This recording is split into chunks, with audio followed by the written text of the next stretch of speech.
ಯಾರಾದರೂ ರೌಡಿಸಂ ಡಕಾಯಿತಿ ಮಾಡಿದ್ರೆ ಕೈ ಅಥವಾ ಕಾಲಿಗೆ ಗುಂಡು ಹಾರಿಸಿ ಎಂದು ಮಂಗಳೂರು ಪೊಲೀಸ್ ಆಯುಕ್ತ ಸುಧೀರ್ ಕುಮಾರ್ ರೆಡ್ಡಿ ಅವರಿಗೆ ಸಚಿವ ಯುಟಿ ಖಾದರ್ ಅವರು ಸೂಚನೆಯನ್ನು ನೀಡಿದ್ದಾರೆ.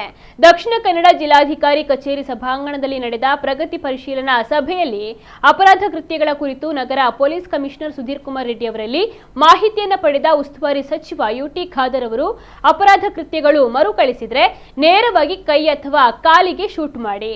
ಹಿಂದಿನ ಆಯುಕ್ತ ಸಂದೀಪ್ ಪಾಟೀಲ್ ಸುಮಾರು ಗುಂಡು ಹೊಡೆದಿದ್ದರು. ಹೀಗಾಗಿ ಆಗ ಕ್ರಿಮಿನಲ್ಸ್ ರೌಡಿ ಶೀಟರ್ಗಳು ಕ್ರೈಮ್ ಮಾಡಲು ಹೆದರ್ತಾ ಇದ್ರು. ಹಾಗೆ ಮಾಡಲು ಕಾನೂನು ಅಡ್ಡಿ ಬರುತ್ತೆ, ಆದ್ರೆ ಕ್ರೈಮ್ ಕಂಟ್ರೋಲ್ ಆಗುತ್ತೆ ಎಂದು ಸಚಿವ ಖಾದರ್ ಅವರು ಸೂಚಿಸಿದ್ದಾರೆ. ಸಚಿವರ ಈ ಹೇಳಿಕೆ ಈಗ ಪರ ವಿರೋಧ ಚರ್ಚೆಗೆ ಕಾರಣವಾಗಿದೆ. ಯಾರು ಸ್ವಲ್ಪ ರೌಡಿಸಂ ಡಕಾಯಿತಿ ಮಾಡಿದ್ರೆ ನೇರವಾಗಿ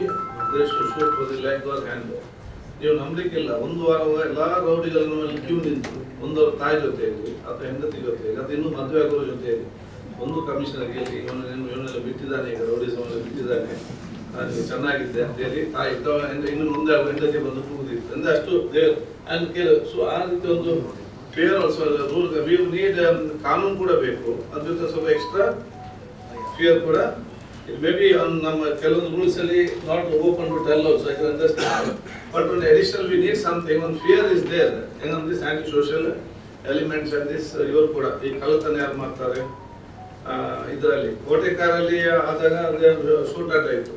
ಅದರ ನಂತರ ಯಾರು 4-5 ಜನ ಇದ್ರು ಅವರು ನಾವೊಂದು ಸರೆಂಡರ್ ಆಗ್ತೇವೆ ಒಂದು ಶೂಟ್ ಮಾಡಿ ಅಂತ ಹೇಳಿಕೊಂಡು ಬಹುಶಃ ಅಲ್ಲಿಂದ ನಮ್ಮ ಡಿಪಾರ್ಟ್ಮೆಂಟ್ಗೆ ಹೆದರಿಕೆಯಿಂದ ಇರುವಂತ ಜನರಿಗೆ ಈ ರೀತಿಯೇ ಸ್ವಲ್ಪ ಜಾಸ್ತಿ ಹೆದರಿಕೆ ಕೊಡುವಂಥದ್ದು. ಸೊ ಇನ್ನೂ ಕೂಡ ನಾವು ಸಿಸ್ಟಮ್ಯಾಟಿಕ್ ನಾವು ಇಲ್ಲಿ ಅದನ್ನು ತೆಗೆದುಕೊಂಡು ಹೋಗ್ಬೇಕು.